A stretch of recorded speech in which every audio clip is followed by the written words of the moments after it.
우리는 고객의 의심을 꺾는 사람이 아니라 불안을 안아주는 사람이어야 합니다. 그 불안을 정확히 잊고 먼저 말해주고 합리적인 대안으로 덮어주는 거, 이게 바로 방어기제 언급하기입니다. 당신이 진짜 전문가라면 말 잘하는 사람이 아니라 불안을 먼저 꺼내주는 사람이 되세요. 그 한마디가, 그 짧은 배려가 결국 수임을 만듭니다. 왜냐하면 상담의 본질은 정보가 아니라 심리이기 때문입니다.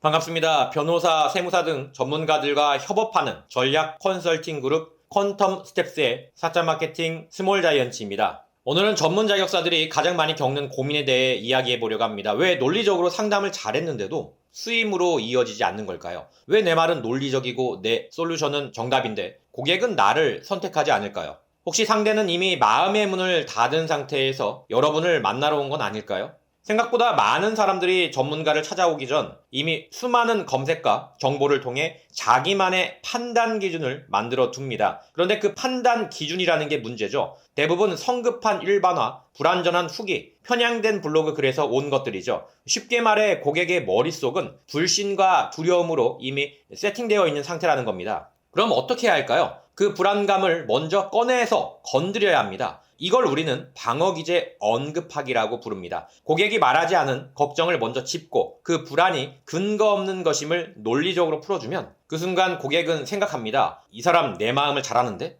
바로 여기서 신뢰가 생기는 거죠. 그리고 그 신뢰는 수임으로 이어집니다.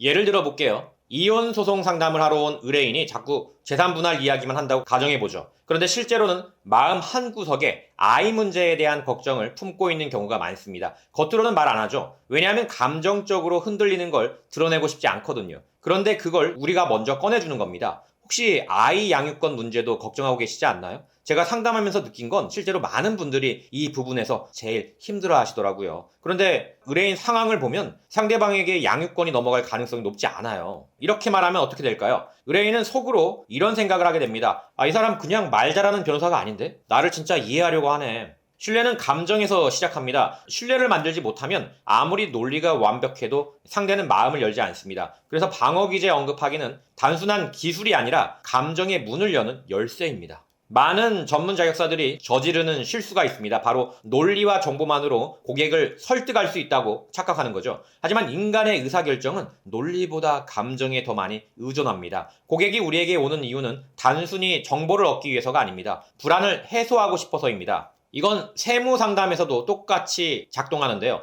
요즘 고객들 인터넷에서 절세 방법이란 걸 수없이 찾아보고 오죠. 배우자 명의로 돌리면 세금 줄일 수 있다면서요? 이렇게 묻는 사람 많습니다. 하지만 우리는 이미 알고 있습니다. 그 방식이 잘못된 구조에서 쓰이면 증여세 폭탄으로 돌아올 수 있다는 걸요. 이때 이렇게 말해보세요. 혹시 그런 이야기 들어보신 적 있으세요? 실제로 저희 고객 중에도 그 정보 믿고 배우자 명의로 돌렸다가 세무조사까지 받은 분이 있거든요.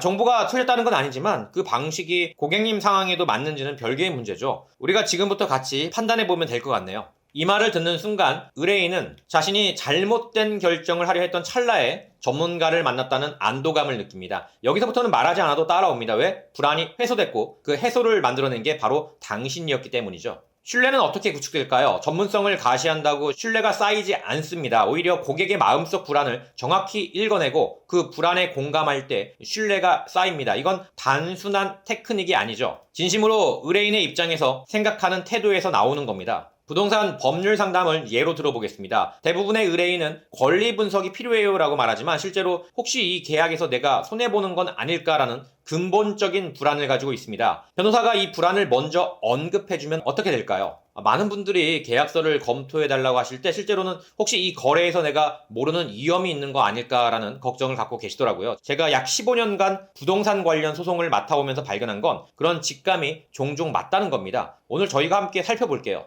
이런 접근법은 단순히 고객의 요청에 응답하는 게 아니라 의뢰인의 숨겨진 필요를 충족시켜주는 겁니다. 바로 여기서 우리는 같은 편이라는 감각이 생기죠. 방어기제 언급하기는 어느 법률 분야에서나 적용할 수 있습니다. 핵심은 고객이 말하지 않은 하지만 분명히 갖고 있을 불안을 찾아내는 거죠. 노무사 상담의 경우를 살펴보죠. 근로계약 문제로 찾아온 의뢰인이 단순히 부당해고였는지 알고 싶어요 라고 말할 때 실제로는 과연 이 싸움에서 이길 수 있을까? 패배하면 경력에 오점이 생기지 않을까라는 불안을 가지고 있습니다. 이때 이렇게 말해보죠. 많은 분들이 부당해고 상담을 받을 때 법적 정당성 외에도 이 싸움이 내 커리어에 어떤 영향을 미칠까 걱정하시더라고요. 이해합니다. 하지만 제가 경험한 바로는 정당한 권리를 주장하는 게 오히려 장기적으로 의뢰인의 커리어에 도움이 된 경우가 많습니다. 오늘 상황을 정확히 분석해서 최선의 방향을 찾아보죠. 세무사 상담에서도 마찬가지입니다. 사업자가 세금 계산은 어떻게 해야 하나요? 라고 물을 때 실제로는 혹시 내가 모르게 세금을 더 내고 있는 건 아닐까? 세무조사를 받게 되면 어떡하지라는 불안을 가지고 있습니다. 이때 이렇게 말해보죠. 많은 사업자분들이 세금 계산서 발행 방법보다 실제로는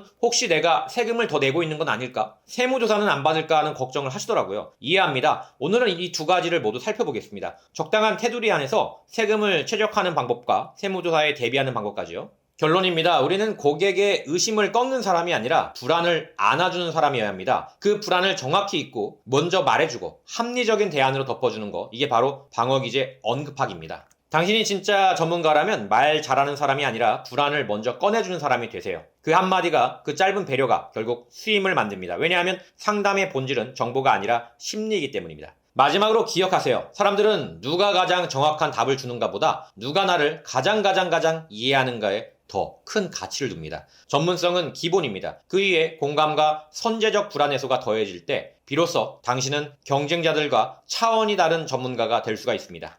영상이 도움이 되셨다면 좋아요 버튼과 구독하기로 응원해주세요. 알림 설정을 활성화하시면 신규 컨텐츠를 가장 먼저 만나보실 수 있습니다. 전문가 브랜딩에 관해 더 배우고 싶으신 분들은 저희의 신간, 대형 로펌에도 밀리지 않는 변호사, 세무사의 생존 전략을 참고하시길 바랍니다. 전국 서점에서 구입하실 수 있고요. 또한 사자 마케팅에서는 매월 정예인원만 모시는 초월반 집중 프로그램을 진행하고 있습니다. 참여를 원하시면 댓글 섹션에 있는 링크를 통해 신청하실 수 있고요. 끝까지 시청해주셔서 대단히 감사합니다. 사차 마케팅의 스몰 자이언츠였습니다.